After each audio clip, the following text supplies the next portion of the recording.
লোভী ননদটা গেছে বাইরে, এই ফাঁকে আমি ফুচকাগুলো তাড়াতাড়ি খেয়ে নিই, আমি তো কিছুই খেতে পারি না এই মা আর মেয়ের জ্বালাই। বৌদি আমার ফোনটা দেখেছো তুমি? বৌদি তুমি একা একা ফুচকা খাচ্ছো? হয়ে গেল আমার ফুচকা খাওয়া। দেখেছো আমি বাইরে গেছি, অমনি তুমি ফুচকাটা খাওয়া শুরু করেছো। এ বাবা না না, আমি ফুচকা করে তোমাদের ডাকতে রেখে দিয়েছিলাম তোমাদের। ভাগ্যিস আমি ফোনটা ভুলে গেছিলাম, নাহলে ফুচকাটা খেতে পারতাম। দাও দাও ফুচকাটা খেয়ে দেখি কেমন হয়েছে।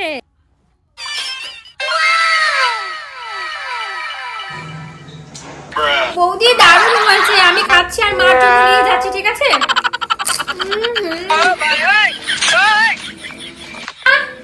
মা বৌদি ফুচকা বানিয়েছে, দেখো কি টেস্টি। আমি আসছি, ননদকে আমাকে শায়েস্তা করতেই হবে।